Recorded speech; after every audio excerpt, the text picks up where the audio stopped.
Okay mga kakul, ngayon mag-ayos na naman tayo ng water dispenser.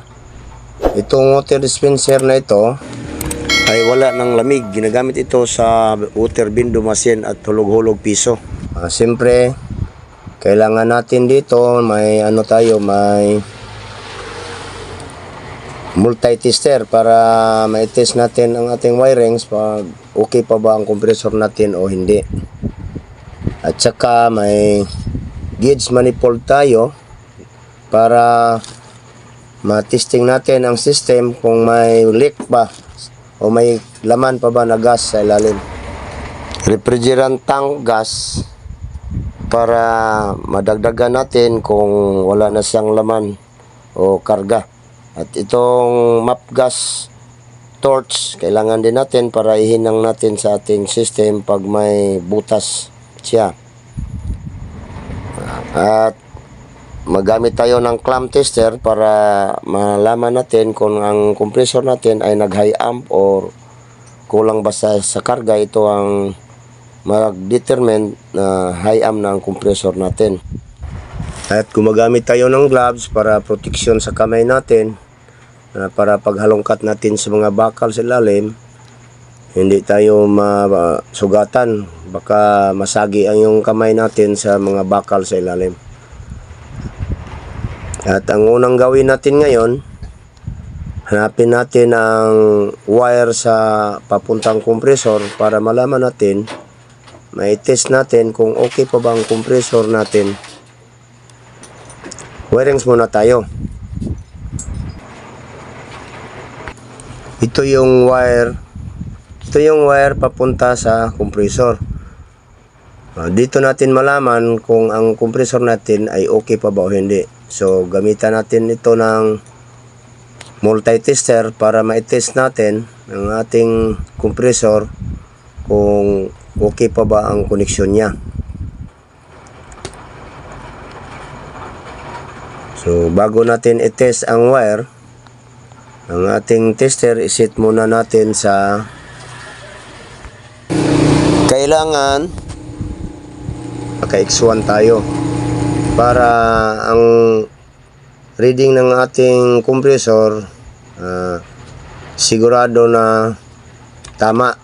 Kasi pag nag-advance ang ating pointer sa ating tester, hindi natin makukuha ang tamang sukat. Tulad dito, short natin yung dalawang rod sa tester natin.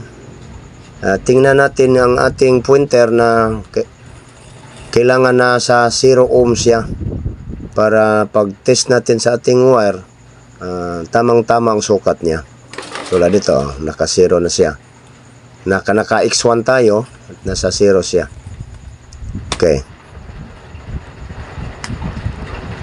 nasa 0 ohms connection.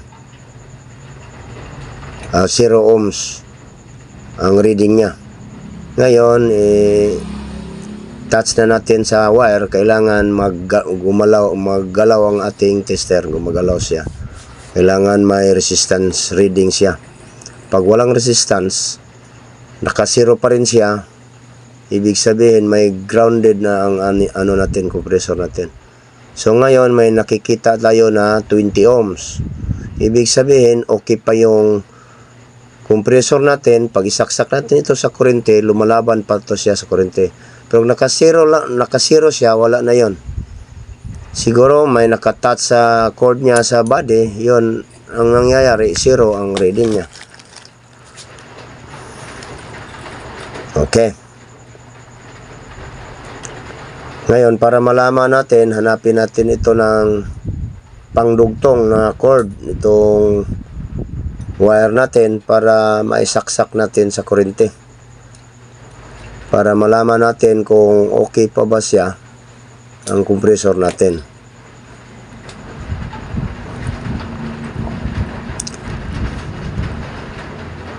Okay, itong cord na ito, idugtong natin to sa dulo ng wire na naputol.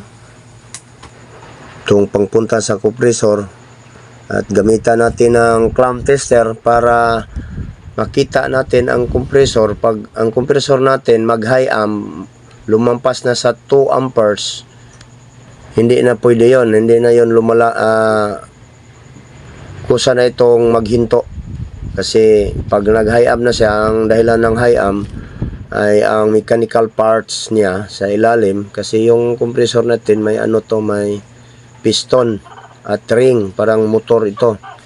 Pag nag-metal to metal na siya, may sayad na sa ilalim, mag-high up siya. Yon ang dahilan na ang compressor natin ay mag-high up. So kailangan na may clamp tester tayo na makadetermine sa compressor natin.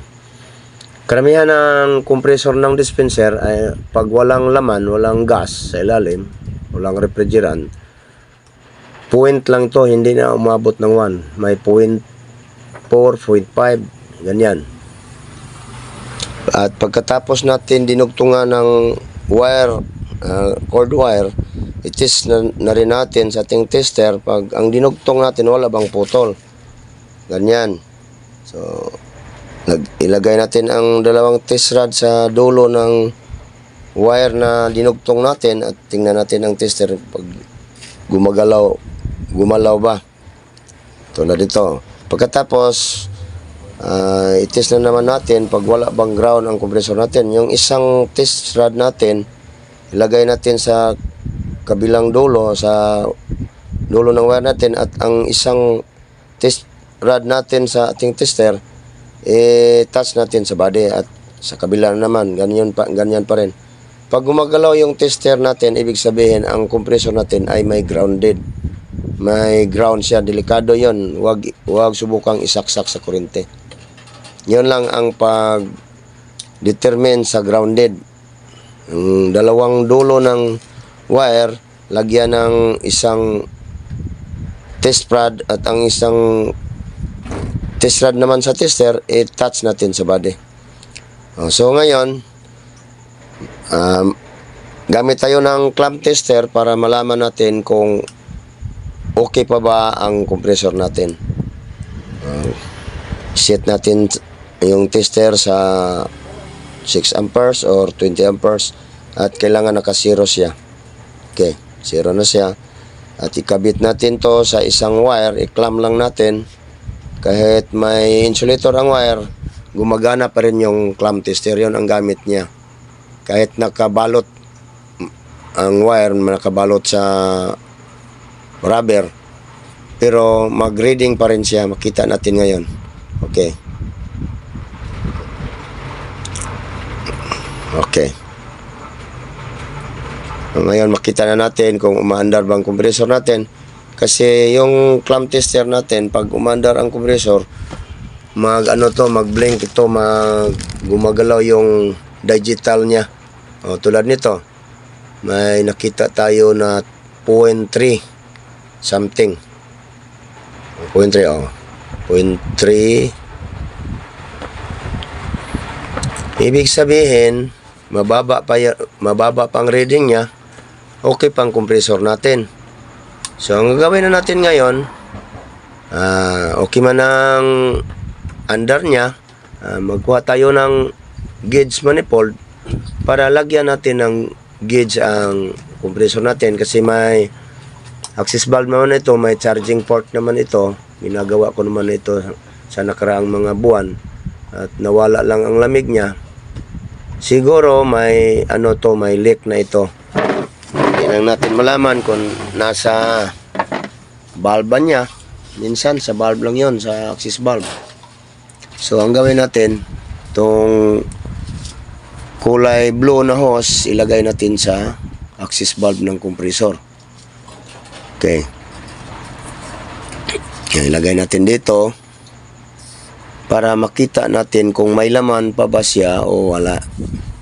Pero sa nakita natin sa clamp tester, pag may laman pa siya, tumaas yung ampere niya. Pero nagsa 0.3 lang siya, ibig sabihin hindi umuugong ang compressor natin. Ibig sabihin kung may laman man siya, konti lang. So yun ang nangyari, hindi na siya lumalamig. Okay. May may laman pa siya na konti. Ibig sabihin 25 PSI na lang siya. Ibig sabihin hindi na siya lumalamig. Kasi ang kailangan ng standby pressure natin, hindi umandar yung compressor, kailangan nasa 70 PSI. Maximum ng 80 PSI. Okay, ngayon, ang gawin natin, hanapin natin ang leak.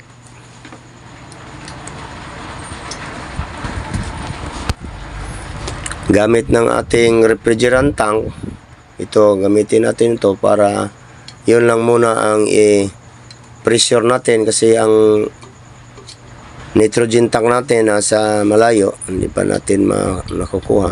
Ito lang muna. I-test natin kung makakita ba tayo ng leak niya. Kung pag kunti lang maliit lang ang butas, mahirap. Pero subukan lang natin. Itong refrigerant tank natin, kunin natin ang takip. At yung hose na kulay yellow, yun sa gitna, yung neutral hose, doon natin ilagay ang ating hose papuntang refrigerant tank. Yan. Yung kulay blue nasa gilid papunta sa ating access valve ng compressor. At ang kulay yellow nasa refrigerant tank. Yun ang pagliligtis. Pag nitrogen ang gamitin natin na i-pressure, yellow na hose papunta sa nitrogen tank, ang blue papunta sa ating system. At itong dalawang valve, kailangan ito na naka-close muna para hindi lumabas yung laman ng ating tangke. Itong tangke natin may may parang maliit na valve. Ipihit lang natin sa ating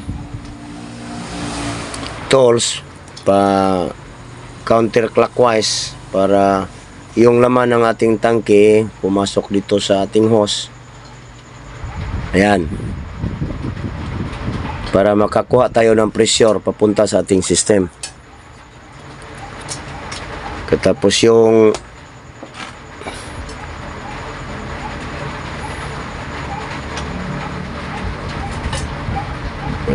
ating gauge manifold sa banda na blue na valve, yun ang i-open natin. Ang sa kulay pula, kailangan naka-close siya kasi hindi natin ginagamit yon.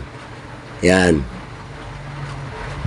Counterclockwise pa rin. So nakita natin yung gumalaw ang ating pointer ng ating gauge. Ito ang pinaka maximum na pressure nito kasi hindi man ito nitrogen, hanggang 70 PSI lang yon. Yung 70 PSI, pag maliit lang ang butas na hanapin natin, hindi nakikita yon. So gamit tayo ng liquid soap, dishwashing, yon ang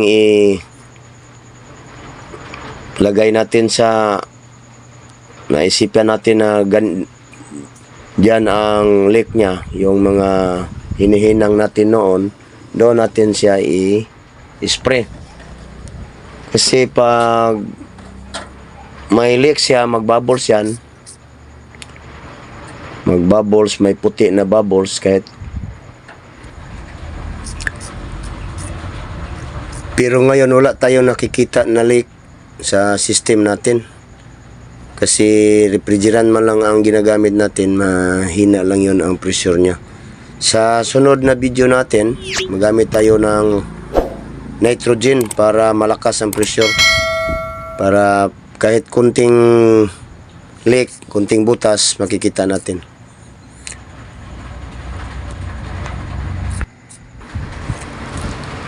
At hanggang dito lang tayo. Pag nagustuhan nyo itong video na ito, huwag kalimutan mag-subscribe para palagi kayong updated sa mga bagong video na ina-upload natin.